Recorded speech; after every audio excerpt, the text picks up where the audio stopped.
Can you give a brief description of your musical background in general? What musical genres are you into the most? What instrument do you play, and so on? So I mostly sing.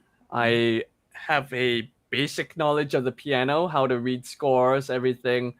I started out being unable to sing, and that's why I tried learning. And I learned and developed my own kind of perfect pitch. It's not inborn, so it's not that fast.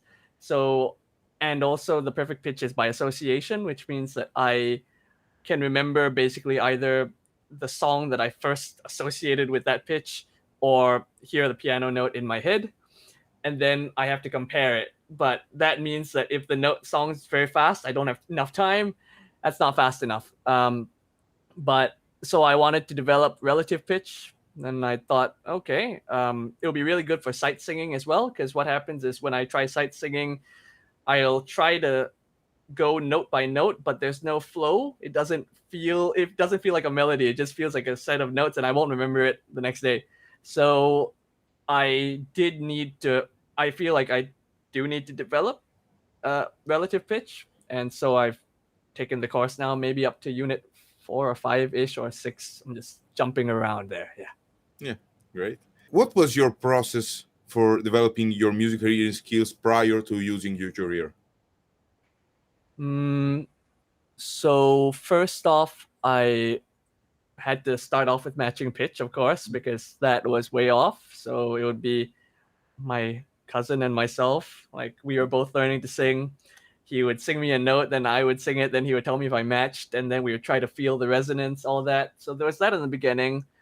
But after that, it became about I searched for this was for perfect pitch. I searched for piano score online. This is how I learned it. I found Phantom of the Opera in C major, and that was almost every note of the scale. And so, to be honest, it felt like, now that I think about it, it's kind of relative pitch as well, because I would hear it as like C B C B H, like na na, like I would feel where it would be going, and then I would know that's the A C, something like that. The one I sang earlier, I don't think it was right, and so I would feel like, okay, B feels like it's gonna go to C, and C and E feels like it's conclusive in that song because that's the scream, all that. And then slowly I did that for every single note on the piano, because I had to find songs with actual memorable notes. But of course, it was okay. But then there was a bit of solfege, not that great, but I did solfege. I didn't have in mind what the point was, like what we've learned in the course, which is about finding the tonal center and the centers of gravity. That's not something I felt. I felt more of, okay, I need to jump from here to here. I didn't know I was thinking in like intervals or anything. So you see, my perfect pitch had the idea of the tonal center, but it's only for C major. and I didn't know I was doing that. So when I learned like C sharp, it was one song, and then later on I go like do do la so, and that's a completely different key already. So, but that's in my head. So I guess it was relative pitch with tonal memory, in a sense, like memory of one note. So you've never practiced interval, like? I did actually later on. So later on in my life, in the past 2 or 3 years, because I was like, I want to develop relative pitch. And so I went, toneear.com. There's that website that lets you test the intervals. But I did hear some people saying solfege, functional ear training is better. So I did mix it up, do both. But for the intervals, I could never get the minor 6, the minor 7s. That never worked. After doing it over and over, I still couldn't get the minor 6, minor 7, and it would just confuse me. Yeah. Okay, perfect. How did you hear about Usury? I think there was a YouTube video. First off, I think I was doing listening to a lot of relative pitch videos. I think I came across one of the, is his name Leo? Yeah, Leonardo. I think Leonardo, his main channel video. But eventually, I think I got one of the ads, and then I said, "Oh yeah, 3 hour webinar thing." And I was like, "Okay, yeah, let's listen to it on the way from back home from work." Yeah. I was like, "Okay, listening." And then I thought, "Oh, this is pretty interesting." And also there was the testing, where it's like, "All right, can you do this level 1 thing?" And I Yeah. was like, "Yeah, I can do level 1 because it's in C major and like I Yeah. already got it." But I thought like, okay, this sounds pretty interesting. I've been doing this interval thing and I've seen the people on the interviews and Yeah. they seemed like they were getting it. I thought, okay, why not? I mean, I've been trying this for years and I'm not that much closer to like developing a usable sense of relative pitch. So I thought, why not go for it? Yeah. And then I did. How long have you been following the Usury method? Give me a sec. Actually, let me check that because I. Yeah. Okay, yeah, okay. So I joined. I listened to the webinar on 6th July, so that's about 3 months now. Yeah, and then I joined the course shortly after. So yeah. Perfect. Okay. What was the most obvious advantage you felt the Usury method offered compared to other methodologies? I felt because for me singing is my main thing. Mhm. So when you're talking about or someone was talking about the compass that it gives you, like the tonal center, it prevents you from going off tune, and that's something I realized that with even though I had like perfect pitch, I would always go a bit off tune. It wouldn't be precise when I sing, and I wouldn't really be able to tell until I listened to it after or I put it through, pitch correction software. But now I can tell almost immediately that because the thing is that there's people with relative pitch and then I put them through a pitch detector and they're precisely in tune. Mm-hmm. And they haven't like developed relative pitch in the same way, but they rely on not perfect pitch. So there's definitely something else going on there. And so right now what's happened is I've been able to hear basically, okay, because like fa and mi, for example, they're one semitone apart. And sometimes you're in a ballpark, so your perfect pitch tells you you're right. It's about there, but the feeling is wrong because it's just a bit off, or maybe your starting note was not exactly the piano note, so you can't, like especially in a choir setting, you can't go based on the piano. That's not always right. You are only right with the choir. So and so then I could feel, okay, yeah, my okay, I know this is wrong, let me check now. And then okay, I know, and like in choir it's been so helpful as well because sometimes we just sight sing the song, and if you're not careful, you muscle memory in the wrong thing, and you don't want to do that, especially in the beginning. And and it happens like there's times when the whole choir has been singing the wrong note for a whole year, and like years later I come back to it, I'm like, oh wait, hold on, I just heard a recording of it by some other choir. Is ours right? No, it's not right. So I think the being in tune and also being able to use it for my choir, the drone is really helpful. Like I actually had my choir guys, we had something where it was not super in tune. I gave them the drone, had them in, and I made my own drone file, let them hear it, and then I played the scale for them, and they could tell more immediately, or like I could easily explain to them, wait, this one is supposed to be this feeling, not that feeling. And solfege becomes less abstract because solfege is always something you use in choir, but you don't think about what the point is. You just think it's for distances, but it's not. It's not. Yeah, it's not for distances. You're right. Yeah. Exactly. Yeah.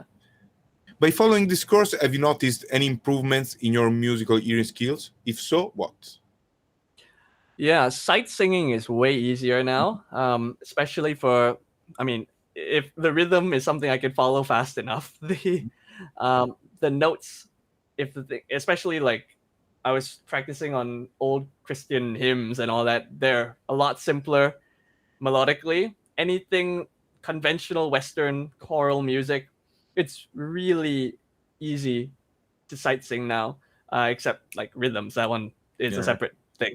But and with respect to hearing, I guess if it's a piano piece, sometimes I randomly hear, okay, yeah, this is this progression or this cluster of notes. Like I do have a rough sense. Still not at the level where I can tell immediately, this is this tune. This to be honest, I could already, if I stop the music and I sing it, I can tell what the notes are. But while it's going on, that's the harder part, and that I think is so. It's what it's been helping me with, but it's still developing. Working. I would say for that part. Yeah, working on it. Do you think is there a way in which you can measure or quantify your improvements? I mean, how much time it takes to you to transcribe a melody now and before, for example, something similar? Transcribing a melody, that's a bit hard because I haven't been doing that too much. Okay. Like I used to do that, but I would sing it with my voice. But to be honest, I remember the other day I was jamming with a friend and we were just looking at the lyrics of a song and I started figuring out the solfege in my head. So and then I was just singing the solfege and my friend was like, how did you know the solfege? Did someone give it to you or something? And I'm like, no, I just figured it out. So so that is not something I could do in the past. And being able to tell, okay, yeah, this thing has a okay, this part has a so in it. So which chord is it? Is it the so chord or is it the mi chord or is it the the do chord? And if it sounds minor, then it's like, okay, it's the mi chord, like immediately, because you've got the concept of the what was it? The triadic color. Yeah. That was quite interesting. I know. I think it was said in the course that that's not something you do for passive listening, but because I already have perfect pitch, kind of, so I can kind of pick out individual notes and then like mixing that with the minor / major, you can kind of guess, even if you're not sure. So I don't know. I don't think that's quantifying, but I would say sight singing, being able to figure out solfege, like the generative part, and being able to harmonize a bit more easily. Still not perfect, but now it's easier for me to like make up harmonies. They're not always right, but they're better. They're actually coming together, in a sense. Yeah. Have you found this way of thinking suggested by this method as being effective when applied to real music? Oh yeah, definitely. So. Okay. What has most impressed you about the methodology we suggest?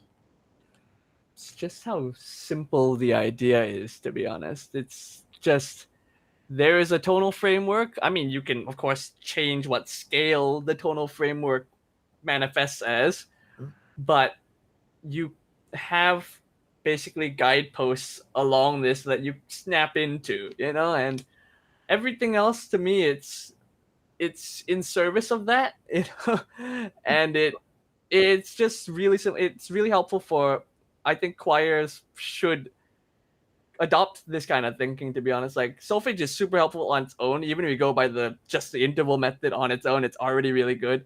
But if you know that there's a tonal center in your brain and you feel the pull and you get attuned to that, I think it's way more helpful. And especially now I know, if you're singing a song and suddenly someone plays an accidental wrong note, or like you have a machine humming in the background, now you know why everyone suddenly goes off tune, because everyone's subconsciously already doing it. It's just they may not be attuned to what they're doing. That's all. Yeah, sure. Great. So do you plan to continue following this method in the future? Yeah, I will try my best, because it's getting harder. Because I already started with the bass, which was relatively advanced for a person who's just coming in, I think. But now I'm getting to bits that are actually quite challenging. But it's great. Like there's a challenge for everyone, I think. And I like how you start with, I mean, this is something that I start with in my own singing teaching as well, which is that you can't really do any vocal exercises or anything without having the basic pitch matching skills first, which is your unit 0 in your course. I think that's essential for everyone. Like, yeah. Thank you for the interview. And if you need something, if you need advice, if you need something, just write me an email if you want, or write comments in the course. But if you write me an email from the email you've got, I will reply as soon as I can. Okay. Thank you so much. Thank you very much. Have a nice day and good luck with the You course. too. Take care as well. Bye bye. Bye. Thank Bye. you. Bye.